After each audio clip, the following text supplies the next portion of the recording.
যে তোর পড়ালেখা শুধু ঢুকবে বের হবে, ঢুকবে বের হবে, ঢুকবে আর বের হবে। ও কার্তিক দা, নে ওই যে গেল গোবিন্দ চলে আসে ভর্তি যা। না বাবা আমি যাবো না। শুয়োরের বাচ্চা। কি করে দিয়ে যা।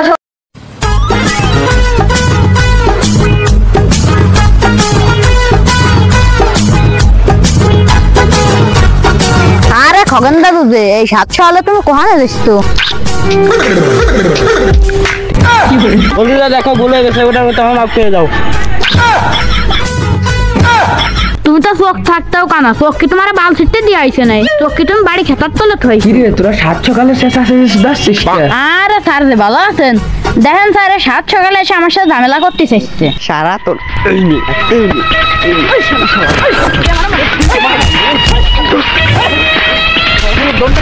সারা তো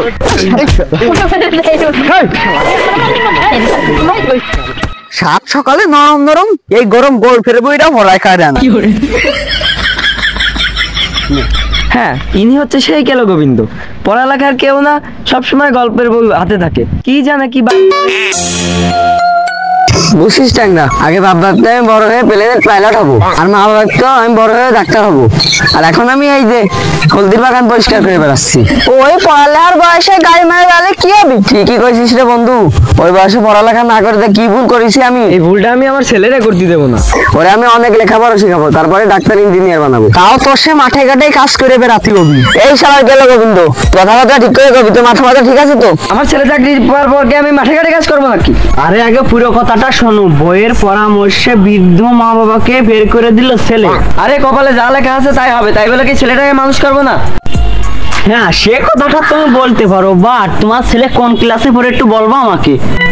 আমার ছেলে পড়ে হচ্ছে গিয়ে বা গুড মর্নিং। ছেলে কোন ক্লাসে পড়ে তা জানো না, আবার ছেলে ডাক্তার ইঞ্জিনিয়ার বানাবা। ক্লাস 8। আচ্ছা, তোমার ছেলে পড়ালেখায় কেমন? পড়ালেখায় কি দেখি জঘন্য সুদা, ওটা আমি কলি নিজেই অপমান হবান। সারাদিন গায়ে মেরে বেড়াই, আর পড়ালেখার কথা শুনলেই তার জ্বর আসে। কদিনই বাড়া কি করবো? আমার নজরে ভালো একটা টিউশন টিচার আছে, তোমার ছেলেরে বীজগণিতে বিসিগণি A to Z শিখাই দেবো। মাইনেও বেশি না, 50,000 রুপিয়া। সপ্তাহে কয়দিন পড়াই? সপ্তাহে অনেকদিন, সোম মঙ্গল বুধ বৃহস্পতি শুক্র শনি বাদ দিয়ে সব দিন। তোমার ছেলে গুন্ডা বদমাই যাই হোক না কেন, সাড়ে রাতে এমন জাদু আছে ও কোনো বইতে উঠবেন না, এমন কি ওই ফুলসজ্জার রাতেও না। এই শালা কেলা গোবিন্দ, তুই কার কথা বলতেছিস রে? কার কথা? আবার আমাদের গ্রামের সুপরিচিত ওয়ানলি ওয়ান সুপারফাস্ট মাসুদ স্যারের কথা। ও সেই মাসুদ স্যার, আমার ছেলেটা যে কি ভাগিবাস ছিল, ওনার কথা পড়ে আমার ছেলে বিদ্যাসাগর হয়ে গেছে। তাই তো বলতেছে, আমি এই যে গোল্ফের বই পড়া শিখলাম কার কাছ থেকে? ওয়ানলি ওয়ান সুপারম্যান মাসুদ স্যারের কাছ থেকে।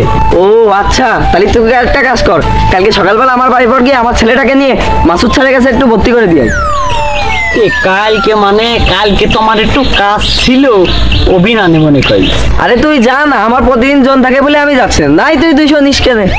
না, এখন টাকার কথা আসে না, তুমি আমার নিজের মানুষ নাও প্রতিখান্যে। আচ্ছা তাহলে কালকে সকালে আসবান তোমার ছেলেটাকে নিয়ে। তুমি আবার 200 টাকার বেশি দিয়ে না কিন্তু।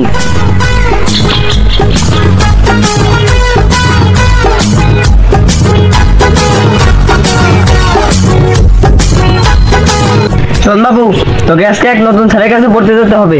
কেলো গোবিন্দ এসে তোকে নিয়ে যাবে।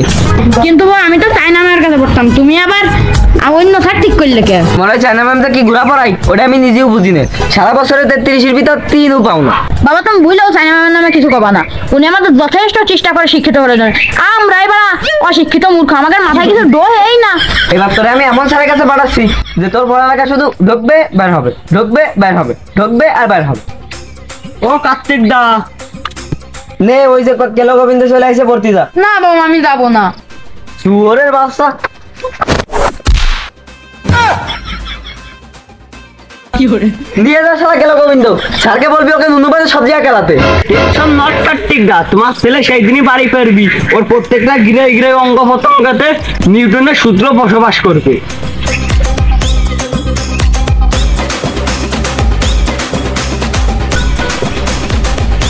কার্তিক দা, আমি কইছিলাম 200 টাকার 1 টাকাও বেশি নেব না, 200 টাকার 1 টাকা বেশি দিলে কিন্তু আমি নেব না। শালা যে কি বলো ডমলা টাকা এমন ভাবে নিচ্ছে মনে হচ্ছে আমি সাইদে দিচ্ছি শালা। বাবু যা তো টাকাটা নিয়ে আয় তো, একটু তাড়াতাড়ি যা।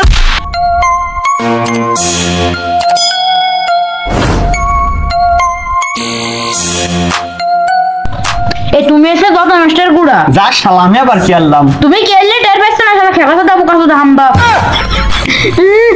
আমি এখনো ভাবতেও পারিনি আমাকে চায়না আমার ব্যাগ ছেড়ে চলে আসতে হবে। কান দিস না, উপর আল্লাহ যা করে ভালো জন্যই করে। শালা নিজে করে উপর আল্লাহ দই দিচ্ছে।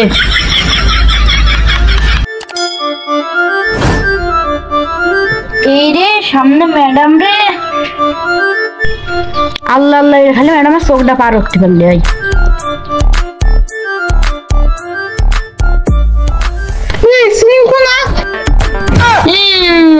কানে আমার সাথে ম্যাডাম ওরে ডাকতেছেন। তুই স্যার এখানে কে আছে? হ্যাঁ আমি আছি, দেখতেছেন না? কেউ সেটা আমরা অশিক্ষিত মূর্খ লোকদের সাথে কথা বলি না। এ ম্যাডাম কথাবার্তা একটু হিসাব করে বলেন, মূর্খ কাকে বলতেছেন? আদর্শ লিপি আমার পুরো মুখস্থ, কি বিশ্বাস হয় না পারলে ধরে দেখেন। তাহলে ও থেকে ও পর্যন্ত বলতো। ওসব বাচ্চাদের প্রশ্ন আমার ধরবেন না, পারলে একটা আদর্শ লিপির বই থেকে ধরে দেখুন। কি এলো, ভয় পেয়ে গেলেন তো? কারো পোশাক আশাক দেখে শিক্ষিত অশিক্ষিত বিচার করতে আসবেন না। আমার বাপ ঠাকুর দ্বারা বিদ্যাসাগর সাথে আকিলাম পত্রের আলো পড়ালেখা করে আইছি। কত ঘুরে বেড়াচ্ছিস, তোরা কইছিলাম না 222 পেজ হাতের লেখা করে আনতে, করে আনিছি। করিনি মানে করতে করতে খাতা পড়ে গেছে, খাতা কিনতে যাচ্ছি। তাহলে আমার আবার পড়তলা পড়াতে যেতে হবে, ঠিক আছে? তাড়াতাড়ি চলে আসিস খাতাটা কিনে নিয়ে।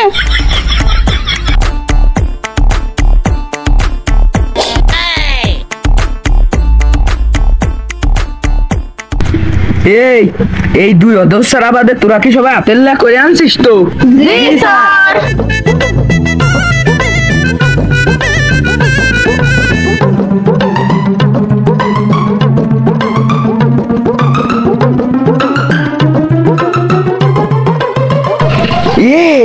এই চাইনিজ হাতের লেখাটা কার আবার? কার লিখনের?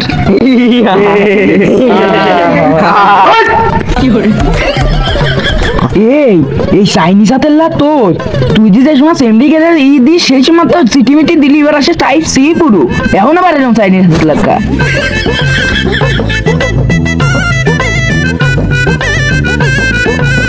এই তুই এবার ব্যাগ দিয়ে যাচ্ছিস কে? তুই কি পেমেন্ট টানে সবকিছু ভুলে যাচ্ছিস?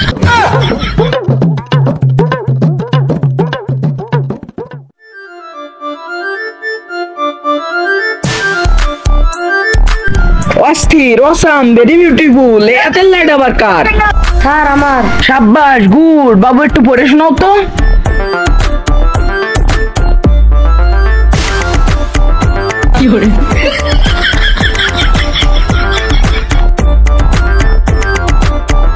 কি হলো, কিছু বল।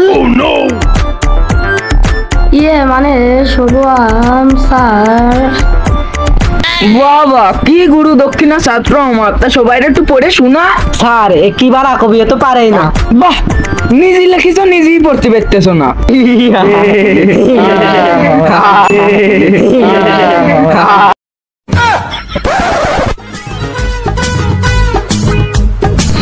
এই খাতাটা কার? স্যার আমার। গুড। দাদাই কমা কোথায়? স্যার দিদির বিয়ে ছিল তো তাই মনে ছিল না।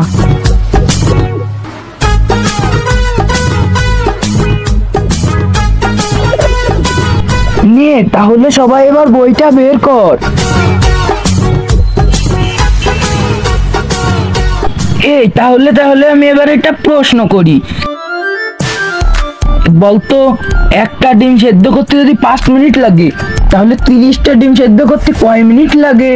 Sir 5 minute. গুড, কিন্তু হয়নি, কারণ একটু গাড়িতে 30টা ডিম ধরে না। মিয়াই কাম ইন স্যার, আসবো? কে? ও কেলে গোবিন্দ। স্যার দয়ারে আপনি আমারে কেলে গোবিন্দ কে ডাকবেন না, আমার লজ্জা লাগে। আচ্ছা ঠিক আছে কেলে গোবিন্দ। স্যার আপনি শুধু রহস্য করেন, আবার কেলে গোবিন্দ বললেন। তা কি ওকে আমার কাছে পড়তে এসেছে? না শিখতে এসেছে। কে বললো? স্যার আপনি এর একটু বসতে বলেন তো, আমার আবার বাড়ি যেতে হবে, খিদে লাগছে। বাড়ি যে 12টার খবর না বললেই পেটের ভাত হজম হয় না, আর আগা তো দূরের কথা। স্যার চলে গেলাম তাহলে, বাই বাই।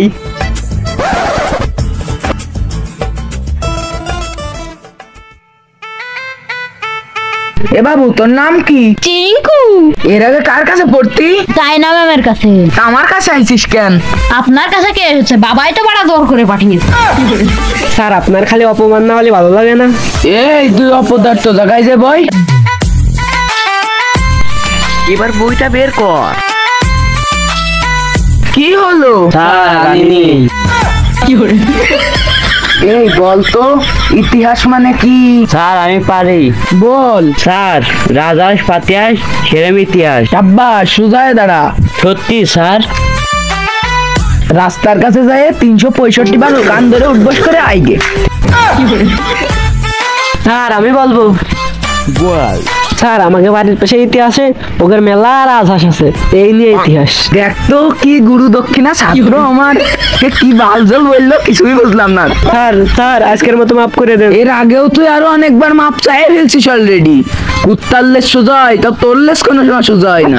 স্যার আজকের মতো একটু মাফ করে দেন। আরে মা, উড়ে মা।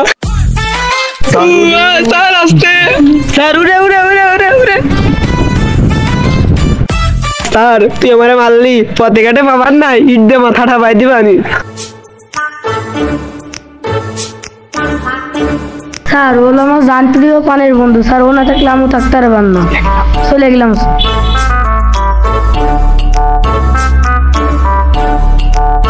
স্যার এরা তো সব চলে গেল, আমার দিদির বিয়ে আরেকটা আবার দিছে। স্যার আমিও চলে গেলাম। স্যার আমিও তো সুযোগ পাই গেলাম, আমি আমার চাইনা মেয়ের কাছে চলে যাচ্ছি। স্যার তাহলে লাগবেন না, আমিও বুঝে গেছি। সব শালারা চলে গেল, তারপর আমি কি আরবো, আমিও চলে যাই।